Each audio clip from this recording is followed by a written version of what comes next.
Children have rights, and today we'll be discussing the UN Convention of Rights of Child, or CRC, to examine corporal punishment practices in the United States. So let's get started.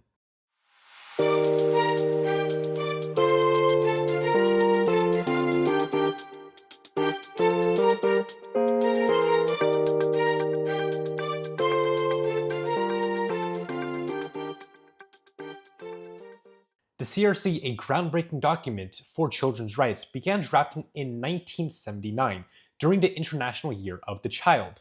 Now, however, this process wasn't without any challenges. Drafting took place in the Cold War, reflecting ideological divides. On one side, the Eastern Bloc emphasized economic, social, and cultural rights. Think access to education and health. On the other, the Western Bloc championed civil rights and freedom, focusing on protection from abuse and exploitation. Despite these divides, the CRC became a unified framework, advocating for children's rights, laying the groundwork for addressing practices like corporal punishment. So fast forward to today, the rights of children remain a hotly debated issue, especially in the US. Corporal punishment, spanking and hitting children, is still legal in 19 states.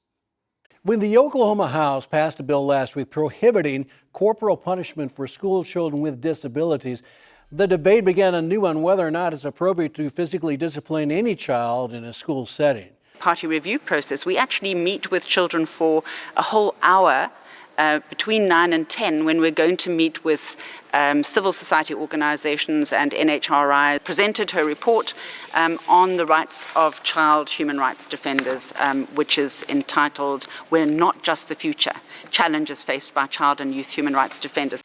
According to a study by the University of New Hampshire, 37% of children were spanked or hit the past year. The rate is higher among boys than girls and more prevalent in the South than the Northeast. The study also found disparities between race, with a higher rate among Black families, and education, with lower rates among families with a graduate degree.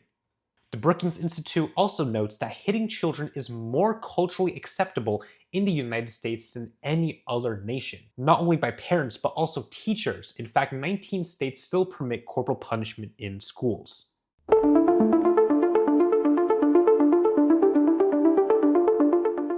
Today, we'll be taking a deep dive in the state of Texas, where I'm from.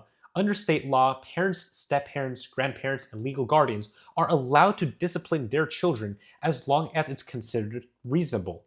But here's the thing, and where it gets tricky.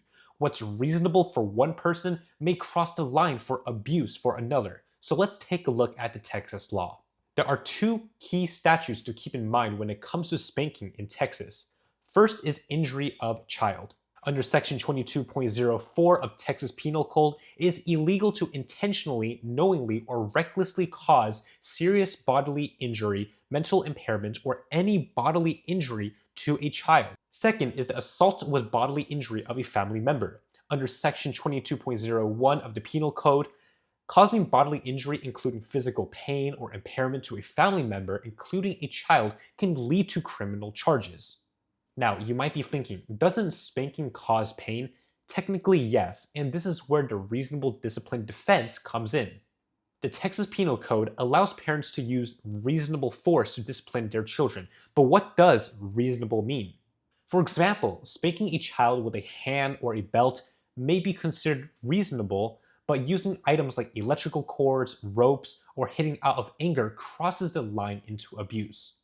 The Texas Attorney General has also provided additional guidelines to help identify when discipline becomes abuse, such as hitting a child above the waist, using unconventional instruments like shoes or wires, or causing injuries like bruises or welts that may require medical attention.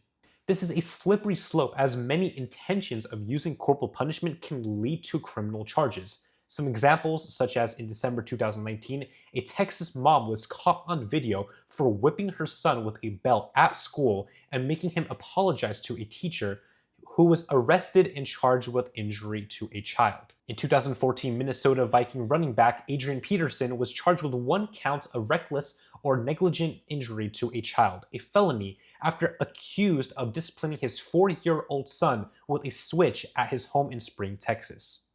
In June 2011, a Corpus Christi mother reached an agreement with prosecutors and pleaded guilty to an injury of a child of spanking her nearly 2-year-old daughter.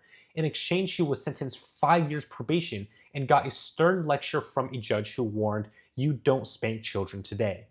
Corporal punishment in Texas exists in a very gray area where reasonable discipline can sometimes blur into abuse. Now, to find out how and why we can ban corporal punishment here in Texas, stay tuned for the next video.